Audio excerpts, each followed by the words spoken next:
शुरू करने जा रहे हैं, दैट इज़ ह्यूमन रिप्रोडक्शन।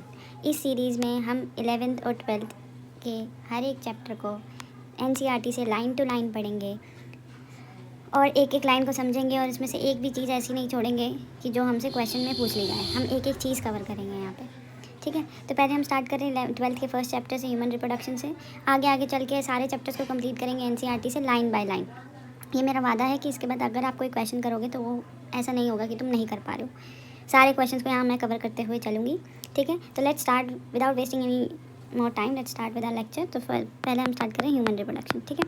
यहाँ साइड में मैंने तुम्हारी एनसीईआरटी खोल रखी है और साइड में नोट्स के लिए खोल रखी है। अगर मुझे कोई चीज़ अगर समझानी होगी तो मैं आपको यहाँ साइड में लिख के समझा दूँगी, ठीक है।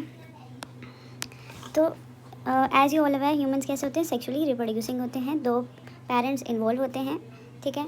फ्यूजन ऑफ गैमेट्स होता है, जाइगोट बनता है और उसके बाद जाइगोट से आगे फर्दर डिवीजन से हमारा ऑर्गेनिज्म बनता है, ठीक है। तो ह्यूमन सेक्सुअली रिप्रोड्यूसिंग होते हैं और सेक्सुअल रिप्रोडक्शन में क्या आती हैं? वेरिएशंस आती हैं, ओके। एंड कैसे होते हैं? वीवी पैरस का मतलब होता है they give birth to young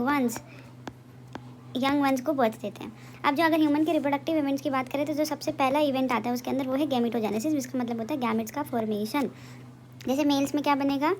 sperm बनेगा, तो इस प्रोसेस को हम बोलेंगे स्पर्मेटोजेनेसिस। और जो फीमेल्स में क्या बनेगा?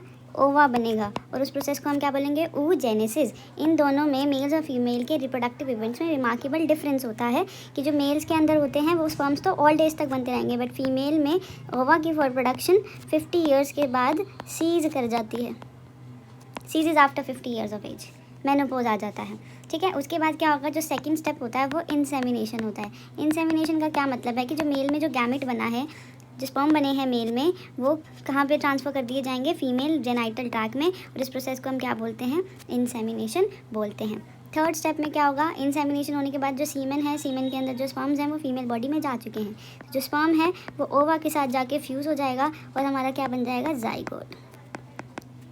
और एक जाइगोट होता है जो वो वाइटल लिंक की तरह काम करता है दो जनरेशन के बीच में, पेरेंट जनरेशन के बीच में एंड प्रोजेनी जनरेशन के बीच में, एज अ वाइटल लिंक की तरह काम करता है, ओके।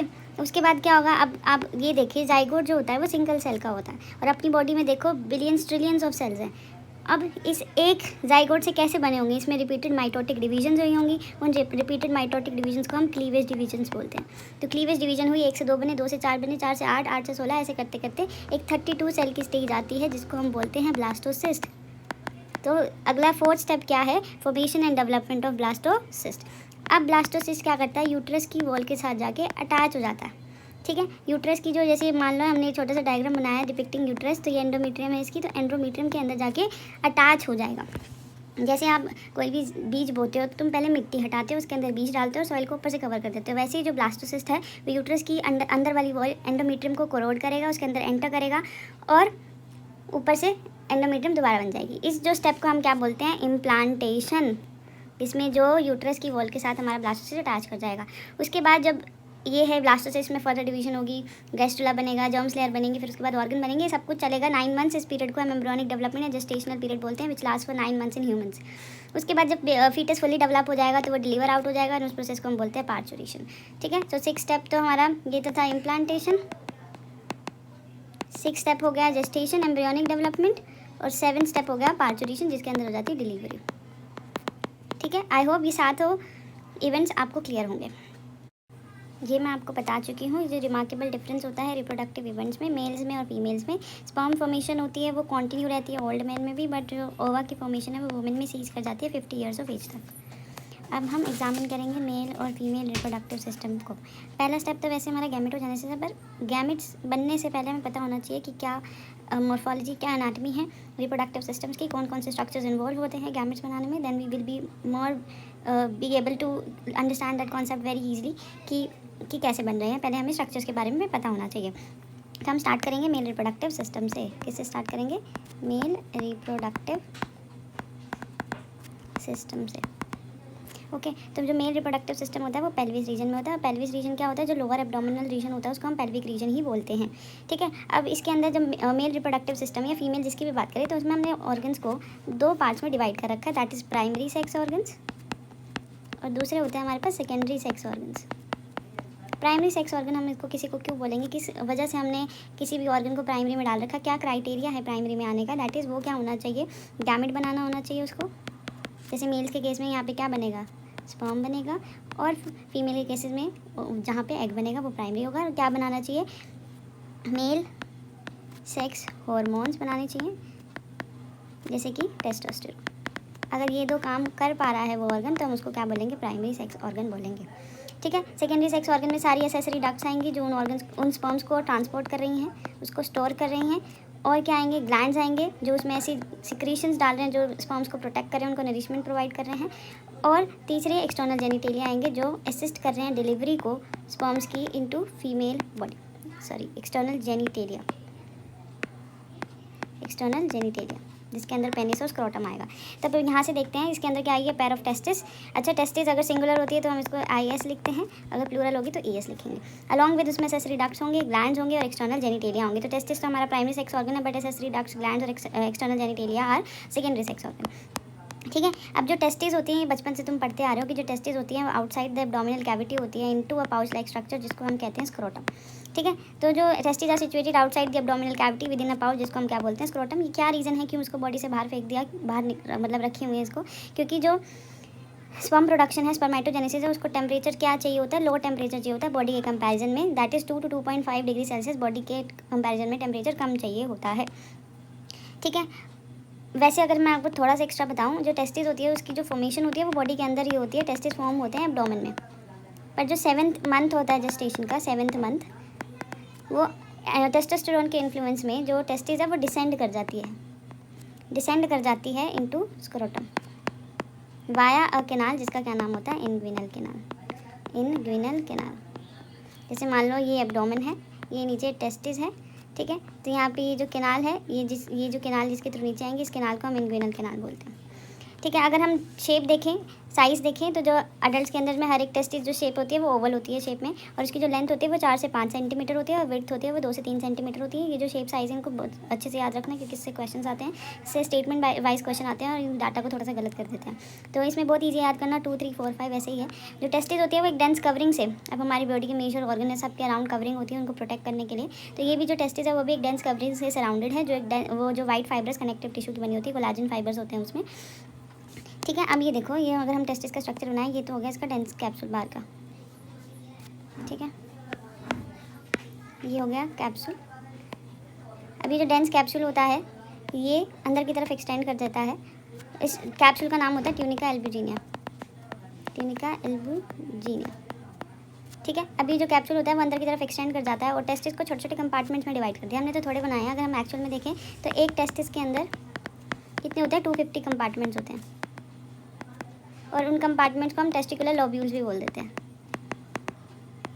ठीक है। तो एक टेस्टिस में कितने कंपार्टमेंट है, 250, या फिर टेस्टिकुलर लोब्यूल्स बोल देते हैं। अब हर एक लोब्यूल में 250 कंपार्टमेंट होते हैं ऐसे, हर एक लोब्यूल के अंदर क्या होती हैं, कोइल्ड ऐसे सेमिनिफेरस ट्यूब्यूल प्रेजेंट होते हैं। ठीक है। ये सेमिनिफेरस ट्यूब्यूल है जहाँ पे क्या बनेंगे, स्पर्म्स बनेंगे। अब सेमिनिफेरस ट्यूब्यूल जो होती हैं वो जुड़ के एक स्ट्रक्चर्स में खुलती हैं जिनको हम क्या बोलते हैं, एक रेगुलर सा स्ट्रक्चर होता है जिसको हम बोलते हैं रेटिटेस्टिस। रेटिटेस्टिस से अराइज होती है वासा एफरेंशिया, 10 से 12 छोटी छोटी ट्यूब्स होती हैं विच ओपन इनटू एपिडिडाइमस। ठीक है। और एपिडिडाइमस के बेस से अराइज हो जाती है वास डिफरेंस जो बॉडी में असेंड कर जाएगी वाया सेम इंग्विनल कैनाल।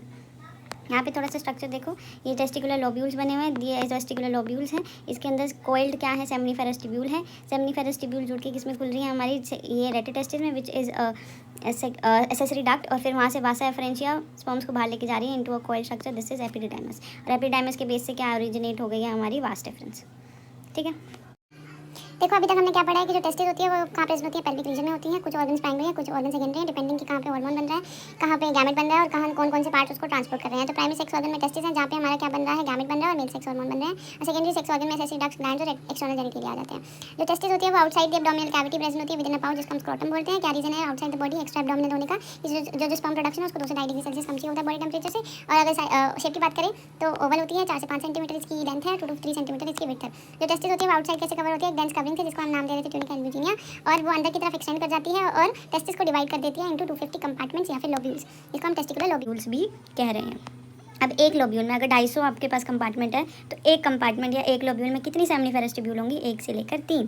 तो एक कंपार्टमेंट में कितनी होती हैं, 1 से 3 बहुत ही कोइल्ड सेमिनिफेरस ट्यूब्यूल, ST लिख रही हूँ मैं, ठीक है। ये सेमिनिफेरस ट्यूब्यूल ही स्ट्रक्चरल और फंक्शनल यूनिट है, यहीं पे स्पर्म्स बनते हैं, ठीक है। अगर हम सेमिनिफेरस ट्यूब्यूल का अगर हम इंटरनली देखें तो सर जो सेमिनिफेरस ट्यूब्यूल है, देखो सेक्शनल व्यू देखें तो सेमिनिफेरस ट्यूब्यूल के अंदर कुछ क्यूबॉइडल सेल्स होते हैं, कुछ कॉलमनार सेल्स होते हैं, ठीक है। यहाँ पे आपको इतना अच्छे से दिखेगा, I will draw it by my self, ठीक है। अगर हम सेमिनिफेरस ट्यूब्यूल के अंदर देखें तो कुछ तो हमारे क्यूबॉइडल सेल्स होते हैं जिसको हम मेल जर्म सेल्स या फिर वो बोलते हैं स्पर्मेटोगोनिया, और कुछ हमारे कॉलमनार सेल्स होते हैं जो छोटे छोटे हैं, वो मेल जर्म सेल्स हैं, और जिनको मैं थोड़ा सा बड़ा बना रही हूँ वो क्या है, सर्टोली सेल्स या फिर जिनको हम नर्स सेल्स या सस्टेंटैक्युलर सेल्स भी बोलते हैं। अब ये जो हमारे स्पर्मेटोगोनिया है ये क्या अंडरगो करते हैं, इसमें मियोटिक डिवीजन होती है। मियोटिक डिवीजन का मतलब पता है ना, जो रिडक्शनल डिवीजन होती है, आपने 11th में पढ़ा होगा सेल डिवीजन में, ठीक है। तो जो मेल जर्म सेल है ये क्या अंडरगो करेंगे, मेल जर्म सेल्स, इसके अंदर क्या होगी, मियोसिस होगी, the male germ cells undergo meiotic division और finally leading to the sperm formation. While जो सर्टोली सेल्स हैं, जो कॉलमनार सेल्स बनाए हैं, इसको नर्स सेल्स बोलते हैं, नाम से ये पता लग रहा है कि ये प्रोवाइड करेंगे नरिशमेंट, ठीक है। अब ये देखो 2 सेमिनिफेरस ट्यूब्यूल है, अगर देखो मैं इतने पोर्शन का हम इसका सेक्शनल व्यू लेके बना रहे हैं, ठीक है। तो अगर हम सेक्शनल व्यू बनाएंगे तो ट्यूब्यूल्स के बीच में कुछ ना कुछ सब्सटेंस होगा, कनेक्टिव टिश्यू होगा, जैसे हमारी यही होगी, ठीक है। इस ट्यूब्यूल्स के बीच में क्या होगा, कुछ स्पेस होता है, स्पेस को हम बोलते हैं इंटरस्टिशियल स्पेस, क्या बोलते हैं, इंटरस्टिशियल स्पेस। इस इंटरस्टिशियल स्पेस में क्या फील्ड होता है, कनेक्टिव टिश्यू, जिसको हम नाम देते हैं स्ट्रोमा, ठीक है। इस स्ट्रोमा के अंदर भी बहुत सारे सेल्स होते हैं, ब्लड वेसल्स होंगी, सेक्शन काटे तो ब्लड वेसल्स भी कटेंगी, तो ट्यूब अगर कटती है तो कैसे दिखेगी, सर्कुलर सी। कुछ इसमें WBCs होते हैं जिसको हम इम्यूनोलॉजिकली कॉम्पिटेंट सेल्स बोलते हैं, ठीक है। कुछ इसमें क्या होते हैं, WBCs होते हैं which are immunologically competent cells, ICC लिख रही हूँ।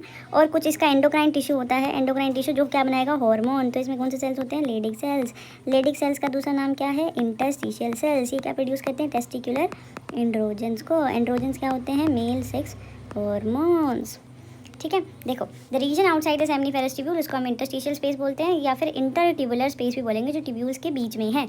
इसके अंदर छोटी छोटी ब्लड वेसल्स होती हैं, इंटरस्टिशियल सेल्स होते हैं, और क्या होते हैं, लेडिक सेल्स होते हैं। लेडिक सेल्स होता है एंडोक्राइन टिश्यू बनाएंगे, इंटरस्टिशियल सेल्स या लेडिक सेल्स दोनों सेम बात है। लेडिक सेल्स क्या सिंथेसाइज करते हैं और सीक्रेट करते हैं, टेस्टिकुलर हार्मोन, जिसको हम एंड्रोजन्स बोलेंगे। कुछ इम्यूनोलॉजिकली कॉम्पिटेंट सेल्स भी प्रेजेंट होते हैं, जो क्या होते हैं, एक तरह के WBCs होते हैं। जब भी कोई बाहर से एंटीजन आएगा तो उसके अगेंस्ट क्या जनरेट करेंगे, ये इम्यून रिस्पॉन्स। इसके आगे जो हमारा एसेसरी डक्ट से आगे का कंटिन्यू वाला पार्ट है वो नेक्स्ट वीडियो में करेंगे, ठीक है। Stay tune for the next video. अगर आपको इसके नोट्स चाहिए जिसमें डिटेल सब कुछ है, आप मुझे नीचे मैसेज में लिख सकते हैं, मैं अपने टेलीग्राम चैनल पे वो मैं अभी मेंशन कर दूँगी, उस पर अपलोड कर दिया करूँगी। Thank you so much. Please like and subscribe to my channel.